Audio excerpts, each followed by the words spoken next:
David, avant d'être roi, était déjà un homme très zélé. Amen. 1 Samuel chapitre 17, à partir du verset 32, qui nous dit: David dit à Saül que personne ne se décourage à cause de ce Philistin. Ton serviteur ira se battre avec lui. Amen. En tant qu'enfant de Dieu, autant pour moi, nous aurons souvent des batailles. Tout ce que dit des batailles.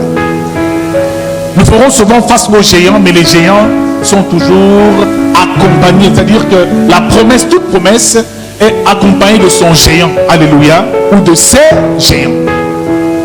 Bien-aimés dans le Seigneur, le géant représente ici les difficultés, les obstacles. Personnes, parfois même, qui sont mis sur notre chemin, qui quelquefois nous empêchent d'entrer dans notre héritage. Bien-aimé, il y a dans la vie d'un enfant de Dieu le géant du célibat, par exemple. Vous savez, moi, le célibat, c'est un géant. Dans la vie des enfants de Dieu, il y a parfois des problèmes financiers. La pauvreté, c'est aussi un géant qu'il faut abattre. Je déclare que ce jour, tout géant qui s'opposait à ton élévation sera renversé et est renversé au nom suprême de Jésus-Christ. Alléluia.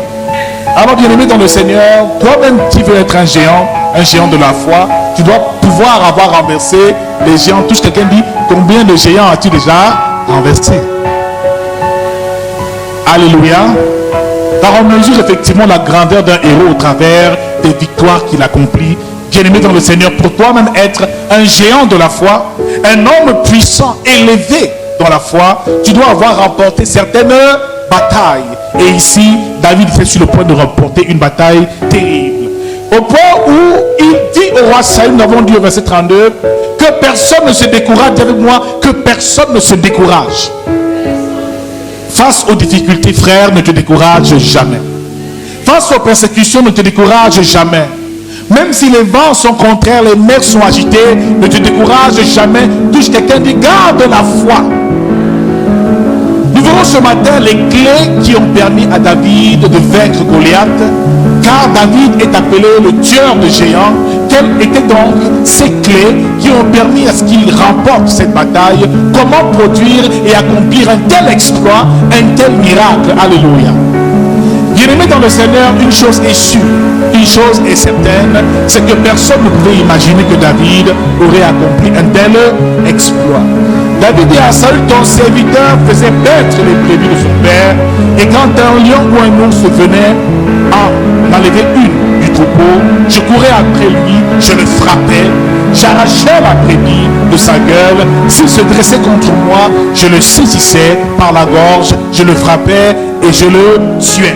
Il dit: c'est ainsi que ton serviteur a terrassé le lion et l'ours, et il en sera du Philistin de cet incirconcis comme de l'un d'eux, car il a insulté l'armée du Dieu vivant. Quelqu'un dit: il a insulté l'armée du Dieu vivant. Alléluia. David avait effectivement l'honneur de Dieu à rétablir en Israël.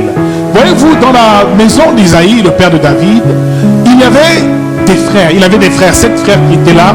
Et lorsque Samuel est venu rencontrer la famille d'Isaïe sous l'instruction de Dieu, parce que Samuel a vraiment, dans le passé, aimé le roi Saül. Parce que c'est le même Samuel qui avait oint Saül au nom de l'Éternel des armées.